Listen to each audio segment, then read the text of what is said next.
हरे कृष्णा कृष्णा कृष्णा हरे हरे, हरे राम राम राम हरे हरे। श्रीमद् भागवतम के पाठ में आप सब लोगों का स्वागत है। आइए हम लोग प्रार्थना करें। ओम अज्ञानातिमिरान्धस्य ज्ञानाञ्जनशलाकया चक्षुरुन्मीलितं येन तस्मै श्रीगुरवे नमः।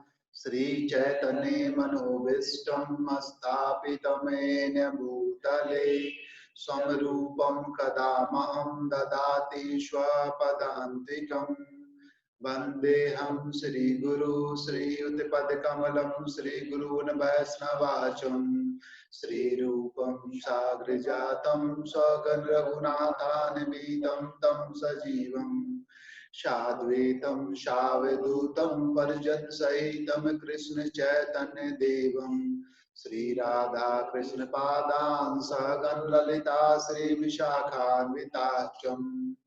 हे कृष्ण करुणा सिंधु दीनबंधो जगतपते गोपेश गोपिका कांत राधा कांत नमोस्तुते। तप्ते कांचन गौरांगी राधे वृंदावनेश्वरी वृषभानुसुते देवी प्रणमामि हरिप्रिये। वाञ्छाकल्पतरुर्वच्च कृपा सिन्धुवैव च पतितानां पावनेभ्यो वैष्णवभ्यो नमो नमः। श्री कृष्ण चैतन्य नित्यानंद श्री अद्वैत गदाधर श्रीवासादि गौर भक्त वृंद। हरे कृष्णा कृष्णा कृष्णा हरे हरे, हरे राम राम राम हरे हरे। ओम नमो भगवते वासुदेवाय। ओम नमो भगवते वासुदेवाय। ओम नमो भगवते वासुदेवाय। नारायणं नमस्कृत्यं नरं चैव नरोत्तमं देवीं सरस्वतीं व्यासं ततो जयमुदीरये। शृण्वतां स्वकथा कृष्ण पुण्यश्रवण कीर्तन हृदयन्तस्थो हि अवद्राणि विदुनोति सुहृद्रशताम्।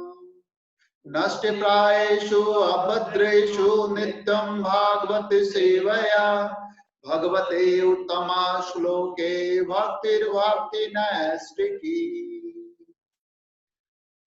श्रीमद् भागवतम। आइए मंगलाचरण करें। ओम नमो भगवते वासुदेवाय। जन्मादस्य यतोऽन्वयादितरतश्चार्थेषु अभिज्ञ स्वराट् तेने ब्रह्म हृदय आदि कवये मुह्यन्ति यत् सूर्य तेजो वारि मृदां यथा विनिमयो यत् त्रिसर्गो अमृषा धामना स्वेन सदा निरस्ते कुहिकं सत्यं परं धीमहि। धर्म प्रोजित कैतवो अत्र परमो निर्मत शराणां शताम् वेद्यं वास्तवमत्र वस्तु शिवदं तापत्रयो नमोलनम्। श्रीमद्भागवते महामुनि कृते किं वा परेरीश्वर सद्यो हृदय अवरुध्यत्र पृथिवीषु श्रुवेत तात जना। निगम कल्पतरोर्गलितं फलं सुखमुखादमृत द्रव्य संयुक्तं पिबत भागवतं रसमालयं मुरौ रसिका भुवि भावुका। श्रीमद्भागवतम विषय वस्तु श्री शुकवाच अत्रिसर्गो विसर्ग च स्थानं पोषणमुतय मन्वन्तरेशानुकथा निरोधो मुक्तिराश्रय। बर्हापीरं नटवर बपो करनयो करनिकारं विभद्रवास कनक कपीशं भजन्तीं च माला। रंध्रान बेनोरधर सुदया पूरयन गोप वृंदे वृंदारण्यम स्वपद रमणम प्राविशत कीर्ति कीर्ति। आई चतुश्लोकी भागवतम करें।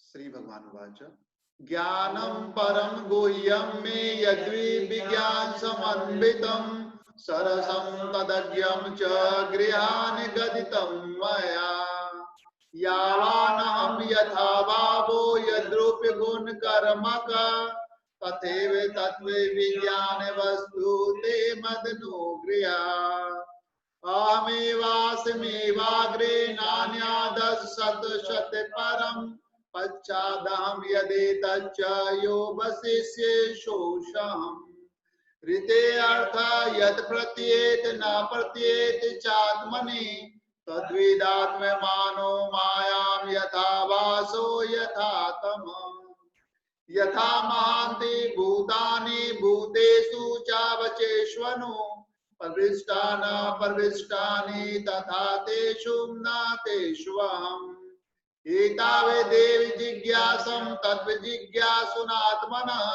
अन्वितिरेकाभ्यां यस्यात् सर्वत्र सर्वदा एतन्मतं समादिष्ट परमेन समाधिना भवान् कल्प विकल्पेषु न विमुह्यति करेषिते। आइए श्रीमद् भागवतम का हम लोग सबसे अंतिम श्लोक करें। इसमें भगवान के नाम संकीर्तन को परम सत्य का ध्यान करने के लिए हम लोग करते हैं। नाम संकीर्तनम यस सर्वे पाप प्रणाशनम प्रणामो दुख शमनस्ते तम नमामि हरि परम। हरे कृष्णा कृष्ण कृष्ण हरे हरे हरे राम राम राम हरे हरे। हरे कृष्ण।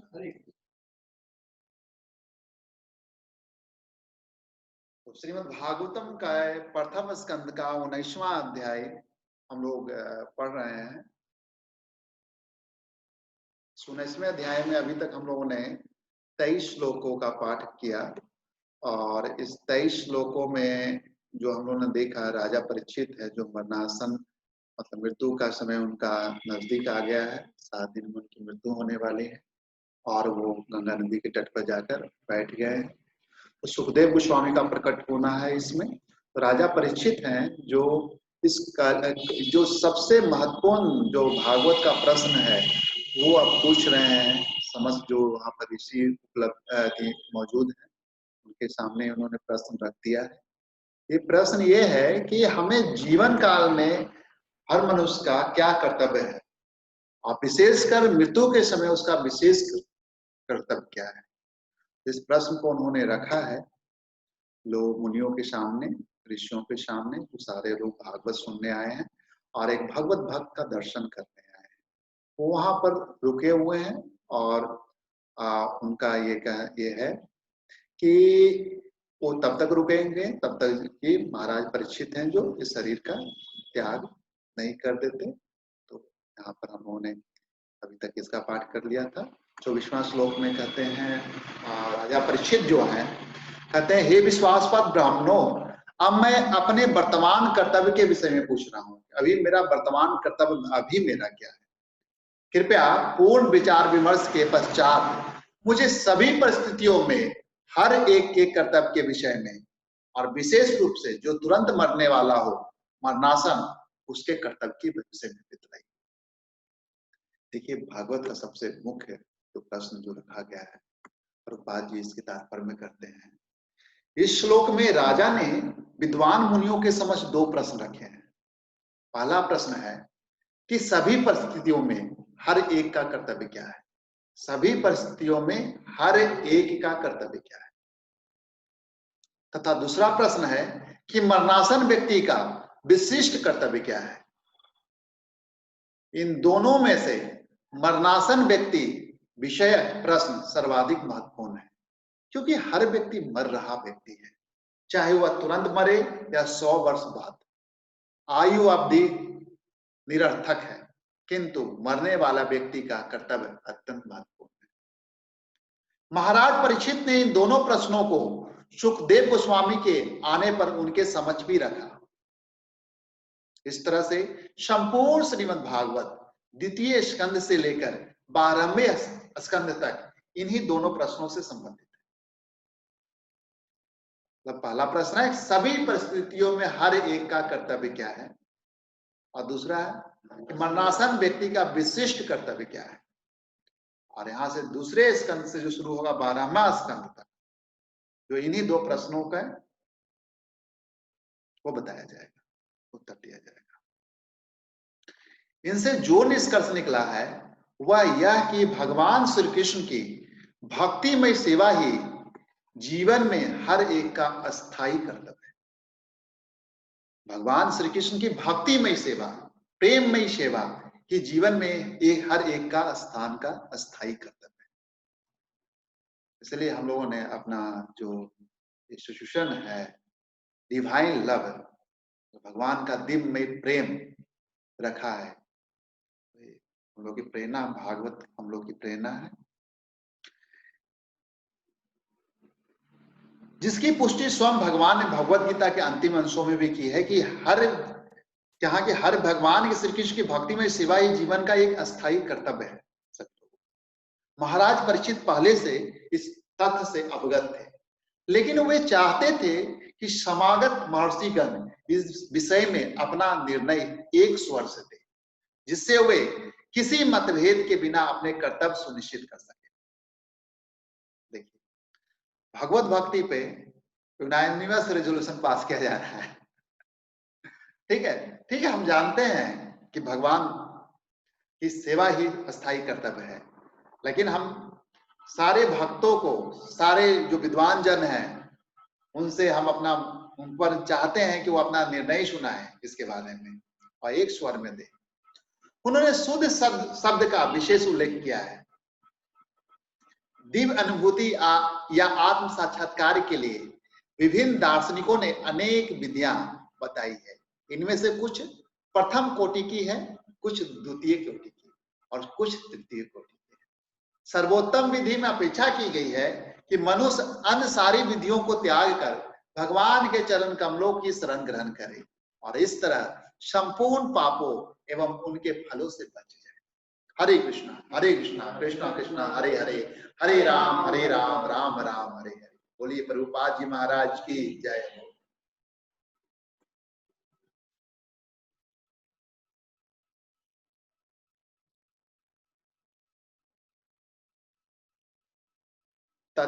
तत्र अभवत भगवान व्यास पुत्रो यदक्षया गाम अटमान अनपेक्ष अलच्छलिंग निजलावा तुष्ट वृत च बाले अवधूत वेश। देखिए, उसी समय व्यासदेव के शक्ति संपन्न पुत्र वहां प्रकट हुए, जो संपूर्ण पृथ्वी पर उदासीन तथा आत्मतुष्ट होकर विचरण करते रहते थे। उनमें किसी सामाजिक व्यवस्था या जीवन स्तर, वर्णाश्रम धर्म का कोई लक्षण प्रकट नहीं होता था। वे स्त्रियों तथा बच्चे से घिरे थे और इस प्रकार का वेश धारण किए थे मानो सभी लोगों ने उन्हें उपेक्षित, अवधूत समझ रखा हो। देखिए, ब्रह्मबुद्ध सुखदेव गोस्वामी का प्रकट होता है। तात्पर्य में प्रभुपाद जी कहते हैं, भगवान शब्द कभी कभी सुखदेव गोस्वामी जैसे परमेश्वर के महान भक्तों के लिए प्रयुक्त होता है। ऐसे मुक्त जीव इस भौतिक जगत के कार्य व्यापार में उदासीन रहते हैं, क्योंकि वे भक्तिमय सेवा की महान उपलब्धियों से ही आत्मतुष्ट रहते हैं। जैसा कि पहले बताया जा चुका है कि सुखदेव गोस्वामी ने न तो कोई औपचारिक गुरु को स्वीकार किया, न ही कोई औपचारिक संस्कार संपन्न किए। उनके पिता व्यासदेव उनके नैसर्गिक गुरु थे, क्योंकि सुखदेव गोस्वामी ने श्रीमद् भागवत इन्हीं से सुना। इसके बाद वे पूर्ण रूप से आत्मतुष्ट बन गए। इस प्रकार वे किसी औपचारिक विधि पर निर्भर न थे। औपचारिक विधियों तो उनके लिए आवश्यक है जो पूर्ण मोक्ष अवस्था को प्राप्त करना चाहते हैं, लेकिन श्री सुखदेव गोस्वामी तो अपने पिता की कृपा से पहले से उस अवस्था में ही थे। तरुण बालक होने के नाते उनसे समुचित वेश में रहने की आशा की जाती थी, लेकिन वे नग्न रहते थे और किसी सामाजिक परिपाटी में रुचि न दिखाते। समान जन उनकी उपेक्षा करते थे, किंतु वे जिज्ञासु बालकों तथा स्त्रियों से ऐसे घिरे रहते जैसे कि वे कोई पागल हो। इस प्रकार वे यहाँ पर तब प्रकट हुए जब वे स्वेच्छा से पृथ्वी पर विचरण कर रहे थे। महाराज परीक्षित की जिज्ञासा से ऐसा प्रतीत होता है कि महर्षिगण एकमत नहीं हो पा रहे थे कि क्या किया जाए। आध्यात्मिक मोक्ष के लिए विभिन्न व्यक्ति विभिन्न प्रकार की युक्तियां बताते हैं, किंतु जीवन का चरम लक्ष्य भक्ति की चरम सिद्ध अवस्था प्राप्त करना है। जिस प्रकार भिन्न भिन्न डॉक्टर भिन्न भिन्न नुस्खे लिखते हैं, उसी प्रकार मुनियों में भी मत भिन्नता होती है। जब ये सारी बातें चल रही थी, तभी व्यासदेव के शक्ति संपन्न तेजस्वी पुत्र वहां पर प्रकट। देखिए बड़ा अच्छा है कि देखिए अध्यात्म के लेकर आप जहां भी जाते हैं, किसी भी संस्था से आप जुड़ते हैं, तो उसके भिन्न भिन्न मत हो सकते हैं, भिन्न भिन्न नुस्खे हो सकते हैं, तरीके हो सकते हैं। इवन परिवार में भी देखिएगा कि भिन्न भिन्न विचार है, भिन्न भिन्न मतलब धर्म को लेकर भी भिन्न भिन्न विचार है, सबकी अपनी प्रणाली भी है, तो यहाँ पे भिन्नता है। लेकिन अगर चरम लक्ष्य की बात करें ना, जीवन का चरम लक्ष्य जो है, भक्ति की चरम लक्ष्य जो है, सिद्ध अवस्था प्राप्त ही करना है, मतलब भक्ति की चरम लक्ष्य अवस्था प्राप्त करना है। तो यहाँ पर जो सुखदेव गोस्वामी का प्रकट होता है, वहां पर तो सभागन में जब सारे महर्षिगण ये सोच रहे हैं कि क्या कहा रखा जाए सबके सामने। देखिए भगवान की कृपा ही है कि ऐसे भगवत भक्त उस समय दिशा निर्देश के लिए प्रकट होते हैं। तम द्वि अष्ट वर्षम सुकुमार पाद कर उरु बाहु अंश कपोल गात्रम चारु आयत अक्ष उनस तुल्य कर्ण शुभ्रु आननम कंबो सुजात कंठम। श्री व्यासदेव के इस पुत्र की आयु केवल 16 वर्ष थी। उनके पाव, हाथ, जांघें, भुजाएं, कंधे, ललाट तथा शरीर के अन्य भाग अत्यंत सुकोमल तथा सुगठित बने थे। उनकी आंखें सुंदर, बड़ी बड़ी तथा नाक और कान उठे हुए थे। उनका मुखमंडल अत्यंत आकर्षक था और उनकी गठित, सुगठित एवं शंख जैसी सुंदर थी। मुखमंडल अत्यंत आकर्षक था। तात्पर्य में प्रभुपाद जी कहते हैं कि सम्मानित व्यक्ति का वर्णन पावों से शुरू किया जाता है, ठीक है, और यह सम्मानित प्रणाली सुखदेव गोस्वामी पर भी लागू की गई है कि वे केवल 16 वर्ष के थे। व्यक्ति का सम्मान उसकी उपलब्धियों के लिए किया जाता है, न कि उसकी बड़ी आयु के लिए। व्यक्ति अनुभव के आधार पर अधिक सयाना हो सकता है, आयु से नहीं। श्री सुखदेव गोस्वामी, जिन्हें यहाँ पर व्यासदेव के पुत्र के रूप में बताया गया है, अपने ज्ञान के आधार पर वहां उपस्थित समस्त मुनियों से अधिक अनुभवी थे, यद्यपि अभी वे केवल 16 वर्ष के थे। हरे कृष्णा हरे कृष्णा हरे कृष्णा कृष्णा कृष्णा हरे हरे, हरे राम राम राम हरे हरे। इसलिए बच्चों को हमेशा प्रेरित कीजिए। हम लोग इसलिए प्रेरित करते हैं कि भगवद गीता के प्रोग्राम में आए। बच्चे बड़ा शुद्ध आत्मा है, तो ये भगवत भक्ति को अच्छे से समझ पाएंगे और लोगों में प्रचार प्रसार बड़ा शुद्ध वैसे करेंगे। तो इसमें कहते हैं कि हमारा अनुभव उसमें मायने नहीं रखता, इसमें है कि हम जो आयु मायने नहीं रखता, बच्चे का जो शुद्ध हृदय के द्वारा भगवान की जो अनुभूति है वही मायने रखता। ऐसे ही भागवत सुनने के लिए, समझने के लिए कहते होंगे जो ईर्ष्या रहित है, द्वेष रहित है। जितने बच्चे जितने छोटे होते हैं, देखिए बच्चे में ईर्ष्या द्वेष नहीं होता, कम, बहुत कम होता है। तुरंत मन में लड़ाई करेंगे, तुरंत में दोस्ती कर लेंगे, ठीक है। तो निर्मल हृदय वाले निगुर्जन्नो मा पृथुतोग्रम वक्षसम आवर्तनाभिम वलि फल्गु उदरम च दिके अंबरम भक्तरम विकीर्ण केशम प्रलब्ध बाहुम शु अमर उत्तम आवम। उनकी हसली मांसल थी, छाती चौड़ी तथा मोटी, नाभि गहरी तथा उदर सुंदर धारियों से युक्त था। उनकी भुजाएं लंबी थी तथा उनके घुंघराले बाल उनके सुंदर मुखमंडल पर बिखरे हुए थे। वे नग्न थे और उनका शरीर की कांति भगवान कृष्ण जैसा प्रतिबिंबित हो रही। तात्पर्य में कहते हैं प्रभुपाद जी कि उनकी शारीरिक संरचना उन्हें समान व्यक्तियों से भिन्न बताने वाली थी। सुखदेव गोस्वामी की शारीरिक संरचना के संबंध में जितने जीवों का वर्णन हुआ है वे असमान लक्षण हैं और रूपाकृति विज्ञान के अनुसार महापुरुषों के लक्षण हैं। उनकी शारीरिक कांति भगवान कृष्ण जैसी थी जो देवों, देवताओं तथा समस्त जीवों में सर्वश्रेष्ठ। श्यामं सदा अपि व्यवया अंगलच्छव्या स्त्रीणां मनज्ञं रुचिरस्मितेन प्रत्युत्थिता ते मनुमुनया स्व आसनेभ्यः तते लक्षणाज्ञा अपि गूढ़वर्चमम्। वे श्यामल वर्ण के तथा अपनी युवावस्था के कारण अत्यंत सुंदर थे। अपनी शरीर की कांति तथा आकर्षक मुस्कान के कारण वे स्त्रियों के लिए मोहक थे। यद्यपि वे अपनी प्राकृतिक महिमा को छिपाने का प्रयत्न कर रहे थे, तो भी वहां पर उपस्थित सारे महर्षि रूपाकृति शास्त्र में पटु थे। अतएव सबों ने अपने अपने आसन से उठकर उनका सम्मान।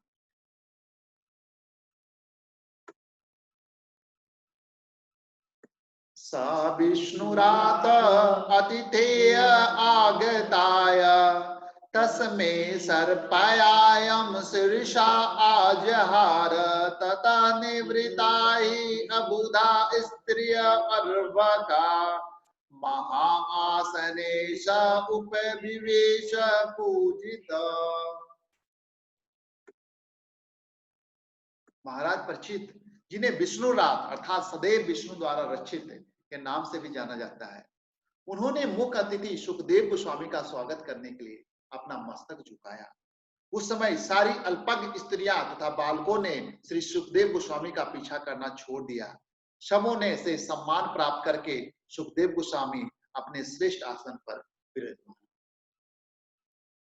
प्रभुपाद जी कह रहे हैं, उस सभा में सुखदेव गोस्वामी के आगमन पर श्री व्यासदेव, नारद तथा कुछ अन्य ऋषियों ने के अतिरिक्त सभी लोग खड़े हो गए और महाराज परीक्षित ने इस महान भगवत भक्त के समक्ष साष्टांग दंडवत प्रणाम किया। सुखदेव गोस्वामी ने भी सभी से विशेषकर अपने पिता तथा नारद मुनि के समक्ष गले मिलते हुए हाथ मिलाकर, सिर हिलाकर तथा झुककर स्वागत का उत्तर दिया। तब उन्हें सभा का मुख्य आसन प्रदान किया गया। जब राजा तथा मुनि इस प्रकार से उनका स्वागत कर रहे थे, तो गलियों के छोकरे तथा अल्पज्ञ स्त्रियां जो उनके पीछे पीछे चले आ रहे थे, आश्चर्य तथा भय से स्तंभित रह गए। उन्होंने अपनी छोरी हरकतें बंद कर दी और सब कुछ शांत तथा गंभीर हो गया। देखिए, बातें गंभीर होना शुरू हो गई।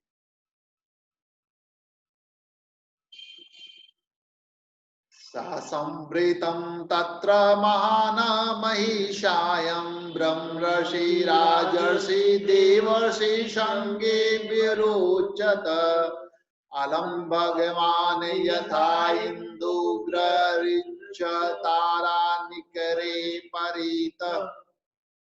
तब सुखदेव गोस्वामी साधु मुनियों तथा देवताओं से इस तरह घिरे हुए थे जिस तरह चंद्रमा तारों, नक्षत्रों तथा अन्य आकाशीय पिंडों से घिरा रहता है।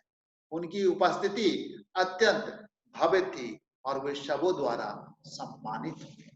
तात्पर्य में प्रभुपाद जी कर रहे हैं, साधु पुरुषों की महासभा में ब्रह्मर्षि व्यासदेव, देवर्षि नारद और क्षत्रिय राजाओं के महान शासक परशुराम इत्यादि थे। इनमें से कुछ भगवान के शक्ति संपन्न अवतार थे।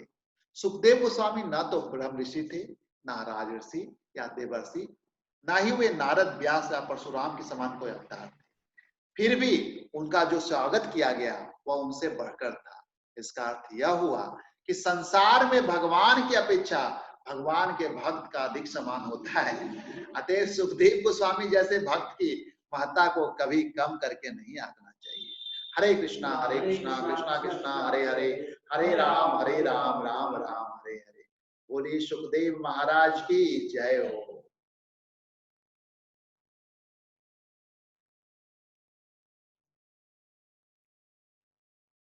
प्रशान्तम् आसीनम् आकुण्ठमेधिशमामुनिं नृपभागवत अभ्युपेत प्रणम्य मूर्धना अवहित कृत अंजलि नत्वा गिरासु नृतया अन्विच्छत।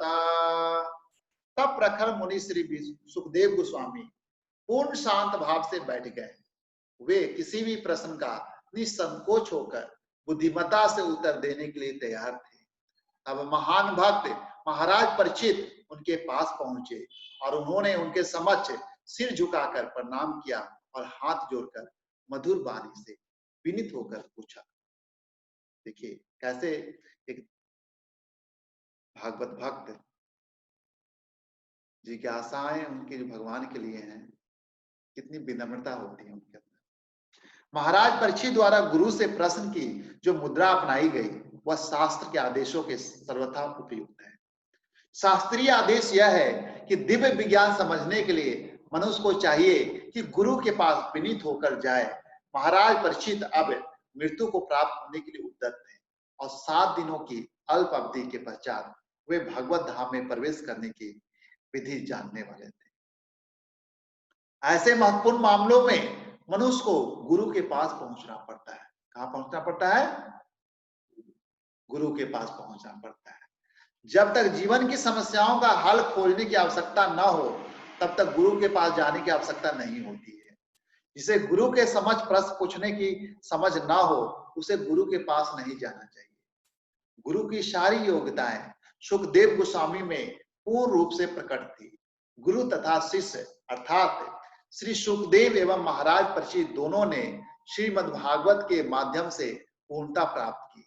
सुखदेव गोस्वामी ने अपने पिता व्यासदेव से श्रीमद् भागवत सीखा, लेकिन उन्हें उसे सुनाने का अवसर नहीं मिला था। अतः उन्होंने महाराज परीक्षित के समक्ष भागवत का पाठ किया और बिना हिचक के महाराज परीक्षित के प्रश्नों के उत्तर दिए। इस प्रकार गुरु तथा शिष्य दोनों को मुक्ति प्राप्त।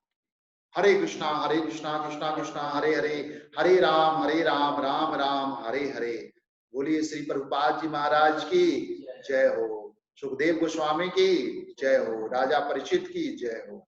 देखिए गुरु तथा शिष्य दोनों इससे मुक्ति प्राप्त करते हैं।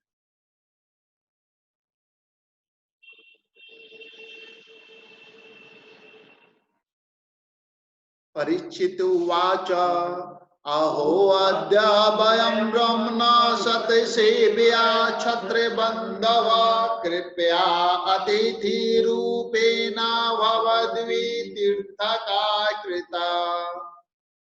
भागशाली राजा परीक्षित ने कहा, हे ब्राह्मण, आपने कृपा करके यहाँ पर मेरे अतिथि के रूप में उपस्थित होकर हम सबों के लिए तीर्थ स्तर बनाकर हमें पवित्र बना दिया है। आपकी कृपा से हम अयोग्य राजा भक्त की सेवा करने के सुपात्र बनते हैं। देखिए तात्पर्य में प्रभुपाद जी कर रहे हैं कि सुखदेव गोस्वामी जैसे संत भक्त समानतः किन्हीं भौतिक भोक्ताओं विशेष रूप से राजाओं के पास नहीं आते। महाराज प्रताप रुद्र भगवान चैतन्य के अनुयायी थे, किंतु जब उन्होंने भगवान का दर्शन करना चाहा तो भगवान ने उससे भेंट करने से इनकार कर दिया, क्योंकि वे राजा थे। जो भक्त भगवान के धाम वापस जाना चाहते हैं उनके लिए 2 बातें वर्जित है, सांसारिक भोक्ता तथा स्त्रियां। अतएव सुखदेव गोस्वामी के स्तर के भक्त राजाओं में भेंट करने में कभी रुचि नहीं रखते।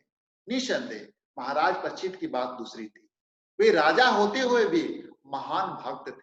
अतएव सुखदेव गोस्वामी उन्हें उनके जीवन के अंतिम क्षणों में मिलने आए। महाराज परीक्षित अपनी भक्तिमय विनयशीलता के कारण अपने को अपने महान क्षत्रिय पूर्वजों का अयोग्य वंशज अनुभव कर रहे थे। यद्यपि वे अपने पूर्वगामियों में के ही समान महान थे, राजाओं की अयोग्य संतानें छत्र बंधव कहलाती है, जिस तरह ब्राह्मणों की अयोग्य संतानें द्विज बंधु या ब्रह्म बंधु कहलाती है। महाराज परीक्षित सुखदेव गोस्वामी की उपस्थिति से अत्यंत प्रोत्साहित थे। वे महान संत की उपस्थिति से अपने को पवित्र हुआ मान रहे थे, क्योंकि ऐसे संत की उपस्थिति किसी भी स्थान को तीर्थ स्थल में बदल देती है।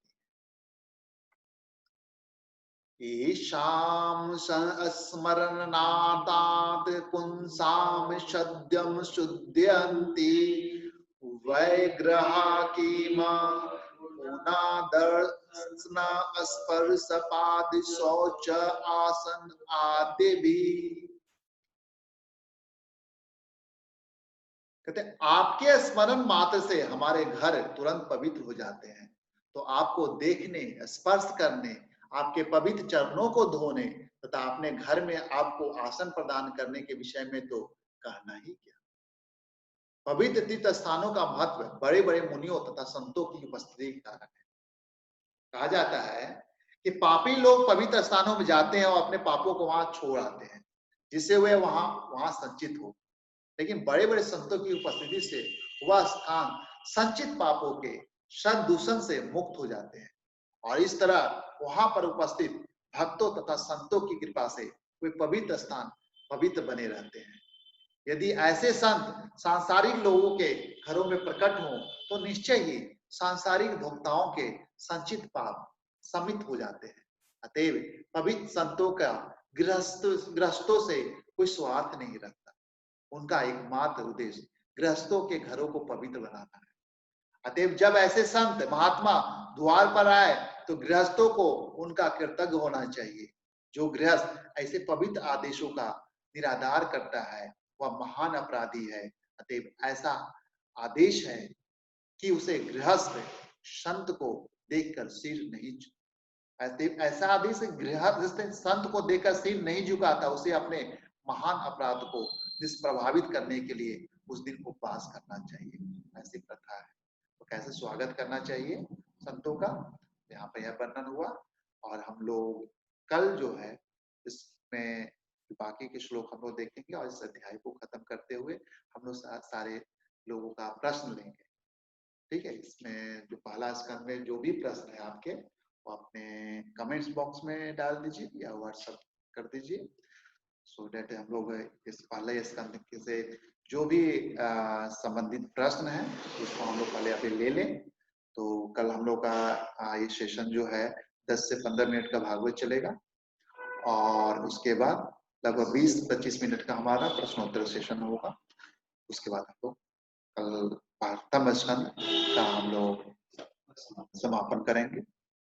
हरे कृष्णा कृष्णा कृष्णा हरे हरे, हरे राम राम राम हरे हरे।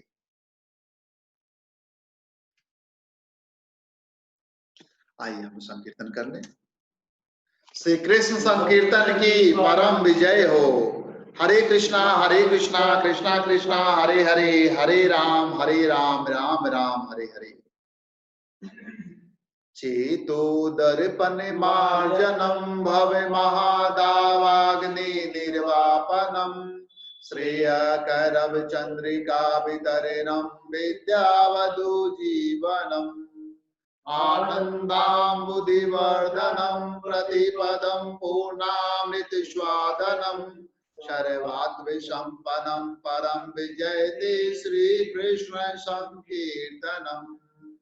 नाम नामकारी बहुधा निज सर्वशक्ति तत्रापिता, नियमित स्मरणे न काला, एतादृशी तव कृपा भगवन् ममापि दुर्दैवमीदृशं या जनेनानुराग। तृणादपि सुनीचेन तरोरपि सहिष्णुना, अमानिना मानदेन कीर्तन्ये सदा हरे। ना धनम ना जनम ना सुंदरीं कवितां वा जगदीश कामये, मम जन्मनि जन्मनीश्वरे भवताद् भक्ति अहेतुकी त्वयि।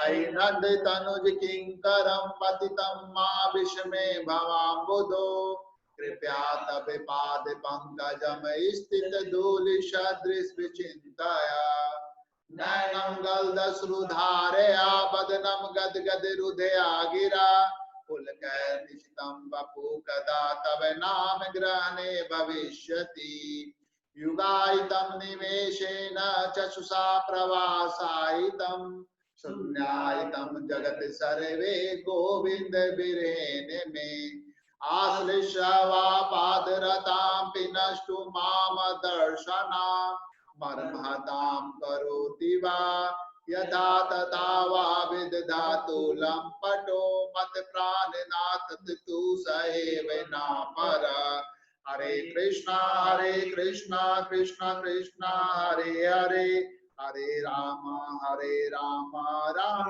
राम हरे हरे हरे कृष्ण।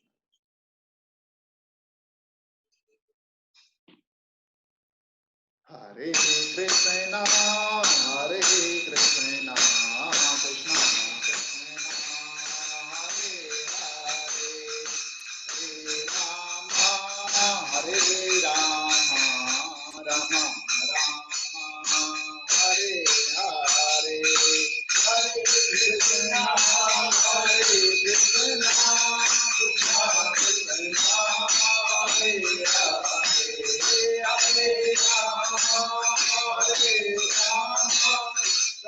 हरे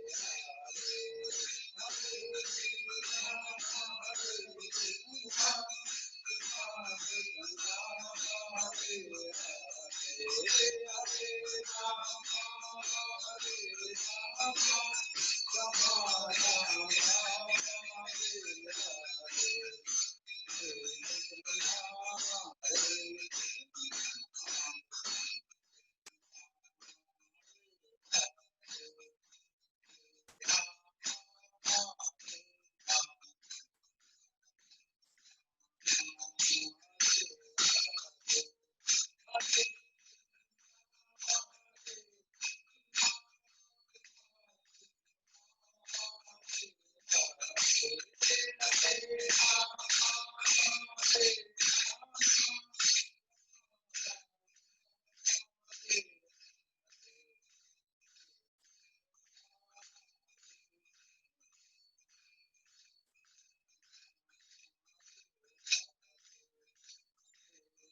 हरे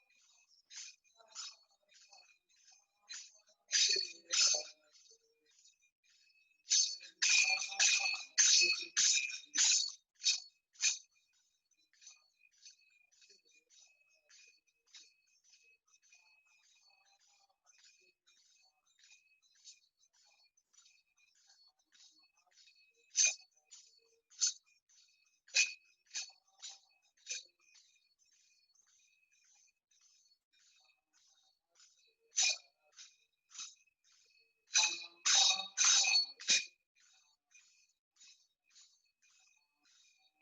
कृष्णा हरे हरे